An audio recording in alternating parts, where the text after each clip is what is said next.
Salut, moi c'est Kaito, mais en soi on s'en fout un peu de qui je suis, car si vous êtes là, c'est parce que vous avez vu écrire Niji Sanji ou Hex Haywire. Donc c'est parti pour parler de... Ok, vous vous attendez vraiment à ce qu'en une semaine j'ai le temps de faire une autre vidéo complète sur Hex. Eh bien, vous avez à moitié raison. Car cette vidéo a été faite due au départ de Hex Haywire, de la société Niji Sanji. Et oui, je viens de dire dans les 2 premières minutes de la vidéo que le mec s'est barré. Mais vous allez comprendre car ici je vais me contenter de faire un rapide résumé de sa carrière, de ses temps forts et de pourquoi il est parti.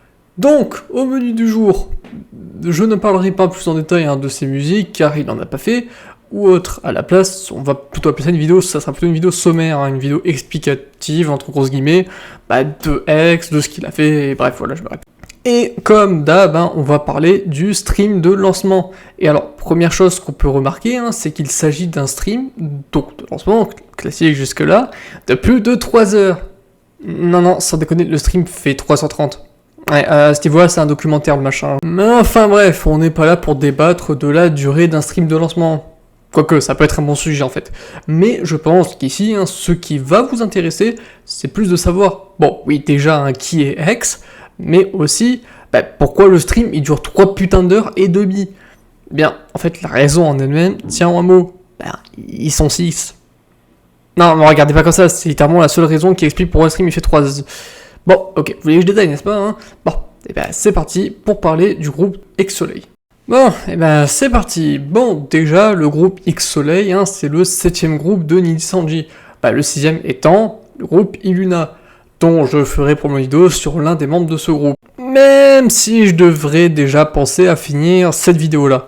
Bon, donc après que cette explication relativement inutile soit dite en passant, on va arriver à la présentation de... Non, vous savez quoi, pour entamer cette vidéo, donc, avant de parler de Hex, on va faire un rapide point sur les 2 autres personnages qui ont présidé cet événement. À gauche, on retrouve Kyo Kaneko, un membre du 6ème groupe de Niji Sanji, donc si vous avez bien suivi du groupe Illuna, ainsi que Aya Amare, une membre, elle aussi, de ce fameux groupe. Et si vous vous souvenez de ma vidéo sur Selene, ça peut vous évoquer un truc que des mêmes personnes du précédent groupe introduisent les personnes du groupe suivant. Bon, dit comme ça c'est pas clair, donc je vais faire ça avec des chiffres, ce sera plus simple. Ça vous paraît plutôt logique que des personnes, ça vous rappelait sûrement que dans le cas de Selene Tatsuki qu'on avait évoqué, elle avait fait la présentation du 3ème groupe, c'est-à-dire donc le groupe Essirien, pour rappel. Là c'est pareil, on a exactement le même fonctionnement avec le 6ème groupe, du moins des membres du 6ème groupe, parce que oui, sachez une chose, c'est que X-Soleil, c'est pas le premier groupe avec 6 personnes dedans. En réalité, le premier groupe à avoir 6 personnes dedans, c'est le 6ème groupe. Mais bref, à force, on pourrait penser que c'est une sorte de tradition, que d'avoir 2 membres de l'avant-dernier groupe qui s'occupent des nouveaux groupes. Bon, la vérité, elle est un peu différente, car il y a autant de streams où on a qu'un seul membre de la génération précédente qui est là pour le stream de lancement de la nouvelle génération. Bon, dit comme ça semble un peu énigmatique, voire cryptique pour certains. C'est pour cela que je vais vous donner un exemple via le stream d'introduction du 6ème groupe.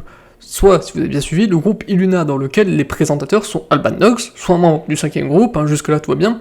Et puis on a Selene Tatsuki, elle était encore là, oui, elle était encore là, qui est donc une membre du 2ème groupe, dont j'ai par ailleurs fait une vidéo dessus, le lien est dans la description pour ceux qui s'intéressent. Donc vous pouvez constater que le fait qu'il y ait 2 membres du même groupe en tant que présentateur est en soi à la fois une exception et une règle, ce qui fait de cette information une information relativement, extrêmement inutile. Ouais, j'avais pas de superlatif en réserve. Mais au moins, grâce à ça, je gratte des minutes. Bon, blague à part, vous allez vite comprendre pourquoi je fais ça. Mais bref, passons, ou plutôt retournons au stream de notre cher Hex. Et comme d'hab, on commence par l'histoire de l'avatar. Je vais donc vous passer, pour que vous puissiez écouter, cette voix qui est... Enfin, vous allez comprendre, parce que bon... voilà, j'ai pas plus d'explications, je pense que l'extrait fera son travail. When I can fix them, I can fix you. Bon, je suis pas gay, mais force est de constater que, niveau charisme, une voix comme ça, y a pas à chier, ça impose. Et si vous pensez que je suis le seul à être étonné de sa voix, eh bien, détrompez-vous, car littéralement tout le chat était autant choqué que moi, voire plus pour certains, qui sont pas allés dans la demi-mesure. Mais bref, trêve de divagation, on va aller à l'essentiel, c'est-à-dire ce qu'il aime. Et mesdames, regardez, un homme qui aime faire la cuisine nettoyer, n'est-il pas un homme marié? Non, plus sérieusement, ce qui va nous intéresser, ça va être évidemment son contenu. Bon, et comme d'hab, ce sera du gaming, mais plutôt orienté jeux d'horreur, avec des classiques comme Silent Hill ou encore Resident Evil, deux grands jeux d'horreur. Et oui, parce qu'avant que la série devienne pam pam boum boum, Resident Evil, c'était une vraie série de jeux d'horreur. Ouais, mais moi, ça me trouve le cul de l'admettre. Et d'ailleurs, grâce à cette liste, on apprend aussi que Hex aime souffrir, car il aime la série de jeux estampillés From Software, qui, pour les gens qui ne connaîtraient pas ce studio, a la fâcheuse manie et tendance de proposer des jeux à la difficulté...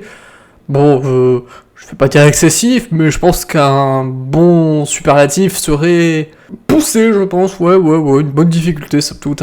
Mais bref, concernant ses objectifs perso... Bon, on a des trucs plutôt... Attendez, c'est quoi ce truc-là? Fixed Mental Health.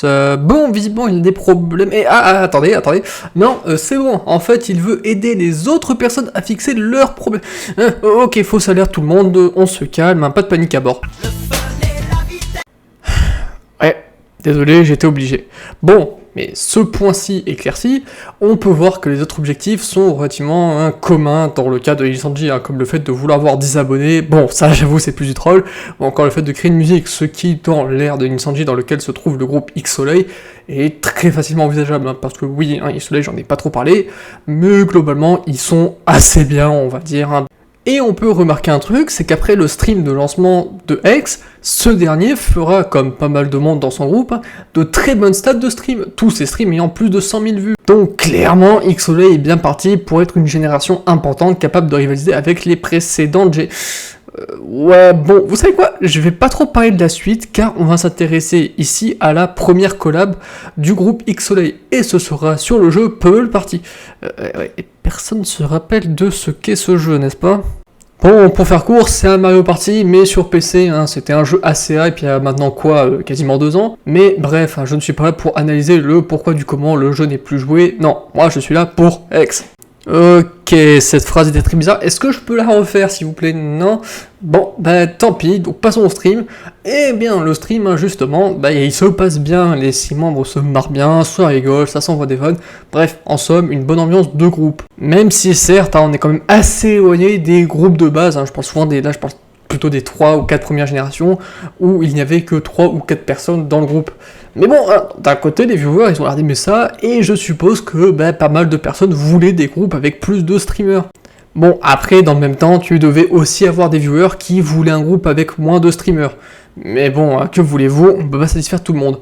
Une leçon que Niji-Sanji n'a visiblement pas encore appris. Mais bon, pour l'heure, tout roule, Hex continue de faire de plus en plus de streams, et j'ai encore oublié de parler du clip de lancement. Bon, et c'est parti pour parler de...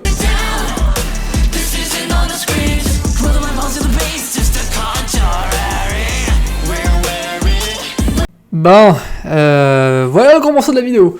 Le clip Hold It Down. Et déjà, ce qu'on peut remarquer, c'est que le clip a fait 9 millions, et un 9, donc c'est 9 avec beaucoup de zéros, de vues en seulement un an. Oui, bon, alors il est sorti en 2022, mais dans le mois de décembre, donc en soi, il n'a pas totalement 2 ans, c'est en soi plus 1 an et demi si on veut réellement chipoter.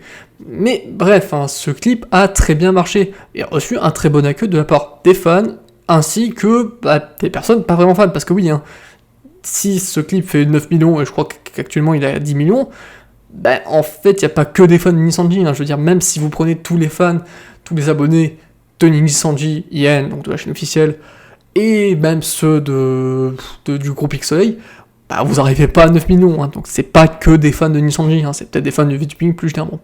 Mais bref, là, je mets Edgar, toujours dit que le clip a très bien marché, il a reçu un très bon accueil, comme je l'ai dit précédemment, et je vais enfin parler de... qu'est-ce que je vais dire sur ce clip, Bon, déjà qu'il a une très bonne réalisation, un rythme électropop qui marche assez bien, et je tiens à rappeler que je ne m'y connais que très peu en musique, donc si je dis de la merde, n'hésitez pas à me le faire remarquer dans les commentaires. Et c'est aussi bon pour le référencement. Et bref, en somme, si je devais résumer le clip, en gros, on a juste un combo bonne réal plus bon rythme, ainsi que des streamers qui clairement ont du talent dans le domaine du chant. Du coup, ça fait que c'est juste en fait un méga combo gagnant. Mais bon, dans le cas de notre cher Hex, durant les mois qui vont suivre à la fois le clip Hold It Down et son début, bah, il va pas se passer grand chose, si ce n'est qu'on remarquera un penchant chez X, ou une tendance, appelez ça comme vous voulez, ce qui est celui de faire des streams just talking. Un type de contenu qu'il avait en réalité déjà prévu de faire dès le début de son stream de lancement. Car ce que veut visiblement X avant tout, c'est d'avoir de l'interaction avec son chat, d'être là pour eux en quelque sorte. Ouais, ça fait très bizarre dit comme ça. Et c'est peut-être grâce ou à cause de cette volonté de vouloir être là pour son public que X va se lancer dans une série de vidéos intitulée Boyfriend ASMR. Bon, et là c'est la partie vidéo que j'avais pas trop envie de faire, mais qui visiblement a marqué une bonne partie de la communauté de X, voire en fait toute sa communauté, car déjà, première chose qu'on peut remarquer très facilement, c'est que cette série de vidéos va très bien marcher. Les premières feront plus de 300 000 vues, quant aux dernières elles feront tout de même plus de 100 000 vues, ce qui est quand même pas mal pour ce genre de contenu. Mais alors, la question à 1 million d'euros, pourquoi ce type de contenu marche aussi bien, me diriez-vous? Eh bien, pour être tout à fait honnête avec vous, je me pose aussi la question. Mais heureusement, j'ai trouvé un semblant de réponse. La réponse étant que X est le seul, à ce moment-là dans Nissanji et limite dans l'histoire de Nissan JN, de proposer ce genre de contenu. Et donc, de créer de la nouveauté. Et sachez que créer quelque chose dans une agence, que ce soit de la nouveauté, un nouveau type de musique, enfin, très souvent c'est du contenu, mais bon, vous avez l'idée, vous pouvez aussi créer du merch, bref. C'est souvent synonyme de réussir sa carrière. Mais bon, là je suis bizarrement trop sympathique, et je pense que vous devez voir où je veux en venir avec tout ça. Non, je vais tâcher de rendre ça un peu plus clair.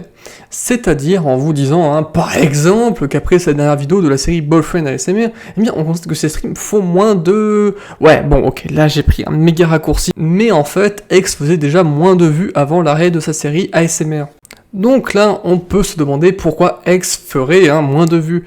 Bien, en fait, le plus probable, ou du moins les théories les plus probables, parce que ouais, là j'ai pas de réelle logique de pourquoi il fait moins de vues, ce serait d'abord, premièrement, peut-être dû à l'affaire Zion, dont je ne parlerai pas ici, car une vidéo en sera peut-être dédiée un jour ou pas, on verra, vu le temps que cette vidéo-là a pris. Ou alors le fait que la hype soit tout simplement passée, qu'une autre vague entre-temps, un autre groupe comme vous voulez, soit arrivé, et donc est quelque peu remplacé, entre grosses guillemets, X-Soleil. Dans tous les cas, les faits sont là, car depuis avril, voire mai 2023, X fait moins de vues. Et si au début on peut se dire que c'est juste une mauvaise passe, et que ça va passer, force est de constater que non, et que plus les mois vont passer, plus X fera de moins en moins de vues, jusqu'à arriver à un point où la plupart de ses streams ne dépasseront même pas les 20 000 vues, ce qui, pour un tueur avec plus de 300 000 abonnés au compteur, on rappelle, est assez étrange, on va pas se mentir. Et je sais que là, certains vont peut-être me sortir l'exemple de stream cooking, qui me font mentir, mais en réalité, ce ne sont que 2 streams, mais je vais pas me baser sur que 2 streams, qui sont plutôt les exceptions que la règle. Mais bref, donc, tout ça, ça nous amène à quoi? Ça nous amène au 8 août, soit un peu plus de 2 semaines, normalement quand cette vidéo devait sortir, où on apprend le départ de X pour le 23, et ils ont fait la même que pour Mousse, c'est-à-dire l'annonce et le départ dans le même mois. Mais bon, là, je pense que c'est plus une question marketing pour autre chose, afin que ça n'impacte pas le mois de septembre, qui, pour ceux qui ne le savent pas, le mois de septembre, c'est souvent retour des vacances, des ceux qui en ont, et globalement, ça fait qu'en gros, c'est un mois très rentable, à la fois simple pour YouTube, ou même pour des agents de type Nissanji, donc en fait, c'est logique. Bon, mais cela étant dit, on peut maintenant enfin passer aux raisons de pourquoi X a décidé de quitter Nissanji. Bon, et comme je l'ai dit précédemment, le fait de ne plus faire autant de vues qu'au début, et ce alors que X possède une chaîne avec 300 000 putains d'abonnés, ce qui n'est pas rien. Une autre raison pourrait encore être une fois la liberté, que ce soit la liberté de création ou autre. Et enfin, la raison qui me semble un peu évidente quand on prend tout ce qui s'est passé, c'est, dans Nissanji en tout cas ces 2 dernières années, c'est qu'il est en train de quitter le bateau avant qu'il finisse de couler. Car, pour rappel, en seulement 2 ans, on a quasiment eu 10 départs de streamers. Et alors, loin de moi l'idée de vouloir faire les théories du complot, mais force est de constater que quand t'as autant de monde qui se barre, c'est qu'il doit y avoir une anguille sous le champ de coton. Bon, voilà. Alors, à la base, j'ai un script pour l'outro, vous savez, je voulais vous dire que c'était une vidéo plutôt rapide, que bon, c'est vrai qu'il y avait une vidéo, avec après une vidéo très travaillée avec celle de comparée à celle de Pomu, j'ai dû mettre du temps, et tout ça, bon, la vérité, c'est que j'avais juste, pas d'inspiration, ou genre j'avais pas la motivation de faire cette vidéo, je sais pas trop pourquoi, comme ça arrive. Enfin bref, j'espère quand même que cette vidéo plus courte qu'à l'accoutumée vous aura plu, et sur ce, c'était Kaito, Navu Studio, bye.